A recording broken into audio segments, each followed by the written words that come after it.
At I'm sure naman po siguro na balitaan nyo na kanina si ex-Speaker Martin Romualdez po ay nag-appear na sa ICI, yung nag-iimbestiga basically po na commission sa mga anomalous flood control projects na mga issues po. Okay, and then gumawa po ako ng post nito kanina, tapos yung ginawa ko lang pong caption, "This is it, dumating na si ... and then may signature Seymour po yung next." Tapos yung nangyari, kung ano-ano na po yung ginawa ninyo or tinawag ninyo kay ex-Speaker Martin Yung Seymour ko po talaga dito, ito lang yan si ex-Speaker Martin Romualdez ang dumating. Pero kayo po, my fellow taong bayan, grabe kayo, the biggest crocodile in the whole universe, the king of crocodiles, ano pa yan? Ano pa yung mga pinagsabi niyo dito? Greatest crocs, most notorious, the big croc, the biggest joke, so on and so forth. Pero anyway po, ang point ko lang dito, huwag tayo mag-name calling taong bayan, okay? So I'm sure minsan nagiging emotional tayo and we start, or kayo po, nagsa-start kayo to resort to name calling. Pero as much as possible, iwasan po natin yung ganon. Let us only stick to the issues po na hinaharap ng bansa po natin. And i-clarify ko na lang din po, kaya ako actually nilalagay itong Seymour. Kasi yung mga iba ko namang post actually, sinasagot ko na yung sarili kong question or yung gusto ko i-discuss dun sa main subject matter po ng post ko. So kung inintindi nyo talaga yung post ko, kahit na po hindi nyo ma-Seymour tong nasa dulo, supposedly magigets nyo yung gusto ko talaga i-point out, diba? And tandaan po kasi natin itong mga videos ko, yung one of my objectives po dito is para ma-educate po kayo, diba? Mapatalino yung taong bayan kahit papano in my own little way of sharing my legal knowledge. So dahil doon, dapat po maging critical thinkers talaga tayo. In short, intindihin nyo talaga yung mga dinidiscuss ko at wag lang kayo makinig basta-basta kung ano yung i-feed ko sa inyo, diba? Kasi kung ganon, kung makikinig lang po kayo sa akin, baka po mabudol kayo kasi alam nyo naman, diba, yung tinatawag akong quote-unquote DDS lawyer So yung biases ko baka makuha ninyo. Pero anyway, again, dapat po maging objective thinkers talaga kayo, critical thinkers, intindihin po ninyo yung sinishare ko sa inyo para mas maka-decide po talaga kayo at makabigay kayo ng conclusion kung sino ba yung nagsasabi ng tama at totoo sa mga bagay-bagay. Okay, anyway po, ang haba na ng intro na to. So ngayon, start po tayo sa discussion. So yung pinaka-facts po natin for today is of course this one po, yung kay appearance ni ex-Speaker Martin Romualdez sa ICI. And then eventually din po nung tinanong sila Yusek Claire Castro, ang sinagot po niya dun sa issue na kung pwede ba maging state witness si Martin Romualdez. Ang sagot po ni Yusek Claire, depende na rin sa DOJ kung siya ba ay matuturing na state witness. So sinabi po yan ni Yusek Claire in a Tuesday press briefing. Claire Castro confirmed that former House Speaker Martin Romualdez visited the ICI earlier in the day, saying his status will depend on his testimony and the Department of Justice evaluation. So yan lang po magiging discussion natin. So the main issue po is whether or not pwede ba talaga maging state witness si ex-Speaker Martin Romualdez. Okay, pero before we answer that, magdi-discuss po muna ako ng mga legalities para mas maintindihan nyo talaga yung concept ng state witness. And for that po, we will be discussing Republic Act 6981. So, diniscuss na po natin to actually before yung tungkol sa mag-asawang Diskaya, yung nagkasagutan, kung saan nagkasagutan po si Senator Marcoleta and si ex-DOJ Secretary Remulla yung tungkol sa restitution. Pero yung issue kasi doon is whether or not pwede ba magdagdag ng substantive requirement si DOJ Remulla, si former DOJ Remulla. So, kung gusto nyo po malaman yung kasagutan sa question na yan, doon po yun sa isa kong video, panoorin nyo na lang po. Pero for today, i-discuss lang natin talaga yung qualifications and requirements para po masagot natin kung whether or not pwede ba maging state witness si ex-Speaker Romualdez. Okay? So yung last time po, yung diniscuss natin dito is yung Section 3, Admission into the Program. And the reason being kaya Section 3 po yung diniscuss natin kasi wala pa namang actual cases filed back then So more on sa protection side, witness protection pa lang ang hinihiling talaga doon ng mag-asawa ang Diskaya. Pero dito po, since ang pinapag-usapan na clearly is about state witness, so pupunta po tayo niyan ngayon,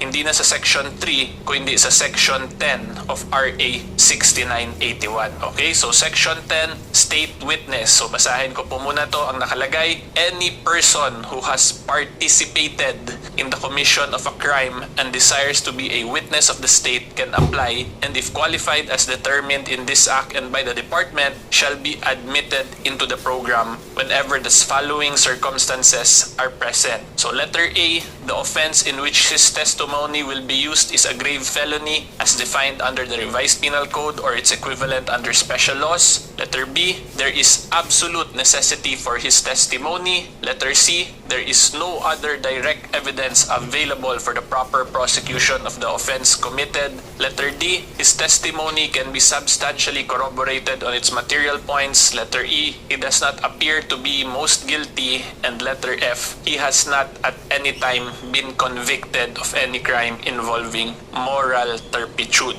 And an accused discharged from an information or criminal complaint by the court in order that he may be a state witness pursuant to Section 9 and 10 of Rule 119 of the Revised Rules of Court may upon his petition be admitted to the program if he complies with the other requirements of this act. Nothing in this act shall prevent the discharge of an accused so that he can be used as a state witness under Rule 119 of the Revised Rules of Court. Okay, so ngayon tingnan lang natin saglit naman yung sa Rule 119. So daanan lang po natin. Nandito po yan siya sa Section 17, discharge of accused to be state witness. So when two or more persons are jointly charged with the commission of any offense, so on and so forth, and then letter A, B, C, D, and E. Pero halos same lang din po to dun so, sa RA 6981, absolute necessity of the testimony, no other direct evidence, can be substantially corroborated, does not appear to be the most guilty, and letter E po, has not been convicted of any offense involving moral turpitude. So again, halos same lang po yan dito sa RA 6981. Okay? Pero ngayon po, ang pinaka-important na iti-take note talaga natin dito sa Section 10 is this one po. Any person who has participated in the commission of a crime. And then, pag-participate niya, he now desires to be a witness for the state. Okay? So, ang reason kaya ko po ito pinapa-take note sa inyo is because the first requirement in order for ex-Speaker Martin Romualdez to be admitted as a state witness, kailangan po mag-admit siya na nag-commit siya ng krimen. Diba? So, dun pa lang tingin ko posible nang magka-issue kasi at present, wala pa naman pong admission si Speaker Martin that he committed or participated in the commission of a crime. Okay, so anyway, yan po ang requirements para maging state witness. Diba? Ito po yung pinakauna, yung pinaka-crucial, and then this one, halos same lang to sa Section 3 with the additional lang dito na yung he does not appear to be the most guilty, and ito pong moral turpitude requirement. Okay, so anyway po, ngayon, tingnan na natin yung actual circumstances naman ni Speaker Martin. So ngayon po, para mas maintindihan nyo talaga at para mas maging klaro, magbibigay po ako ng mga 3 possible cases na involve dun sa mga flood control anomaly cases or issues at present. Diba? Kasi tatandaan po natin, per criminal case po kasi, iba-iba yung elements niyan of a crime. Therefore, iba-iba rin po yung magiging participation ng mga parties involved. So consequently po, magiging iba-iba rin yung liability nila. Okay? Pero again po, para mas maging klaro, I will be giving 3 cases which I believe has the highest chance na ifa-file dun sa mga allegedly involved na individuals in relation to the flood control issues. Okay? So yung pinakauna po dyan, number 1 will be yung ghost flood control issues. So sa ghost flood control issues po, kung ako tatanungin ninyo, kung i-relate lang natin dun sa Bulacan na mga ghost flood control issues, so yun lang po yung i-discuss muna natin kasi yun lang naman yung medyo klaro yung facts natin, diba? Based on all the hearings that is undergoing sa Senate. So ipag i-base lang po natin doon, medyo alanganin po ma-admit si Speaker Martin as a state witness there kasi kung ako tatanungin, mukhang malayo pa before magkaroon ng possible involvement si Speaker Martin in that ghost flood control issue sa Bulacan. Kasi ang important po kasi nating tandaan, pag ghost projects po ang issue, ang katanungan lang po kasi dyan is whether or not meron bang ghost project. Okay? Tapos kung meron, mapakita, ang magiging basis po kasi niyan is the documentation involved, whether or not nag-release ba sila ng pondo kahit walang actual projects na complete. Yung next question natin doon, saan doon papasok si Speaker Martin? Diba? Medyo malabo po na si Speaker Martin yung nag-dictate dictate dun sa DPWH na wag nyo i-implement yan or gawin yung ghost flood control project. Again, these are all based on the facts pa lang na meron po tayo according dun sa mga Senate hearings natin. So sa ghost flood control project po, medyo malabo si Speaker Martin kasi yung klarong may involvement dun at present ay yung mga DPWH individuals, sila District Engineer Alcantara, sila Bryce Hernandez, and then yung mga tao po na pumirma at nagpa-release ng pondo kahit na walang accomplishment. And of course din po yung contractor na involved dun sa mga Bulacan Ghost projects. Okay, so yan po yung first case. Ngayon punta naman po tayo sa second case natin.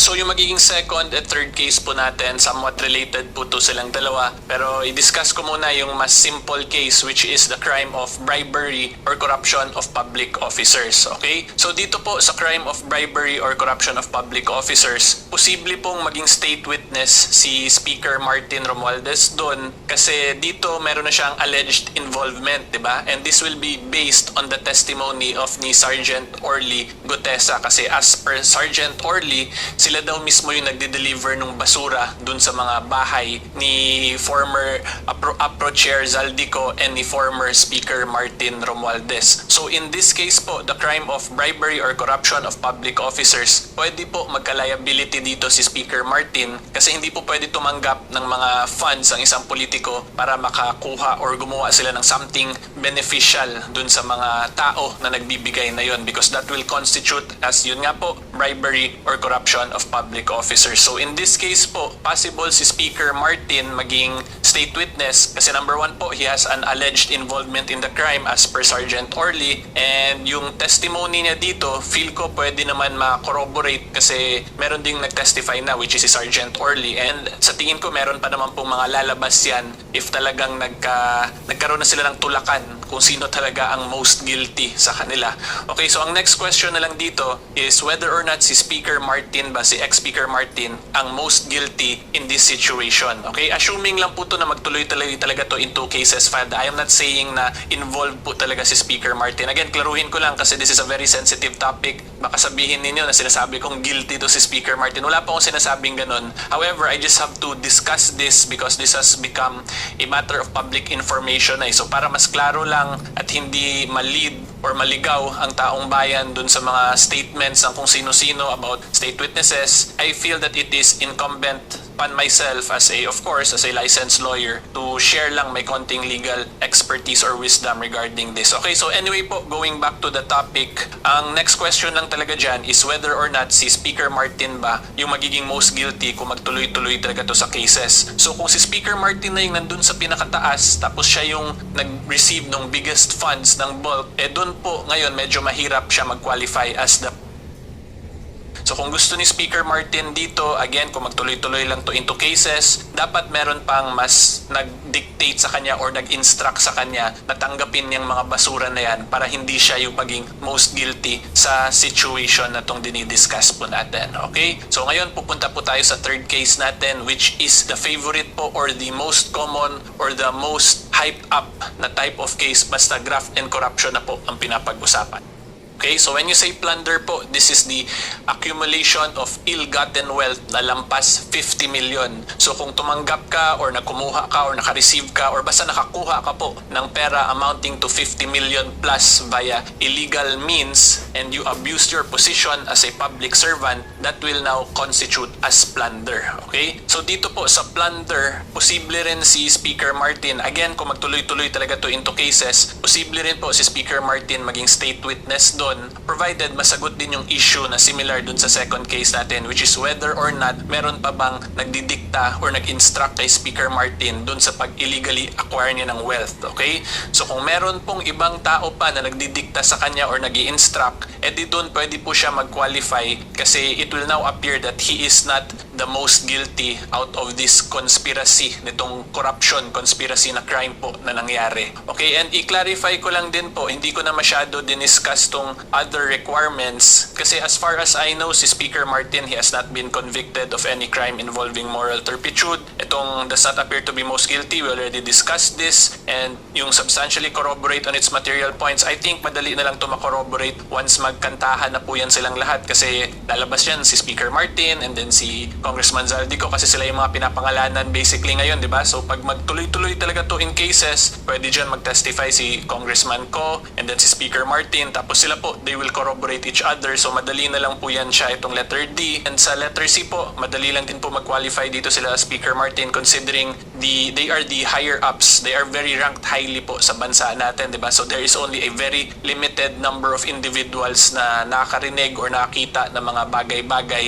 na pwede nila ibigay as testimony or evidence in a possible case kung magkasuhan talaga. And then letter B, there's absolute necessity kasi pag kumanta po sila Speaker Martin and sila Congressman Ko, again, assuming lang kung magtuloy-tuloy talaga to into cases, then there will be absolute necessity for a conviction dun sa testimony nila. If you ask me, kasi yun nga, mataas yung rank ko, mataas yung rank or rango po nila sa bansa natin. Okay, and then lastly po, grave felony. Of course, this is clear na grave felony naman po yung mga cases pinapag-usapan natin kasi it is graft and corruption. So anyway po, going back,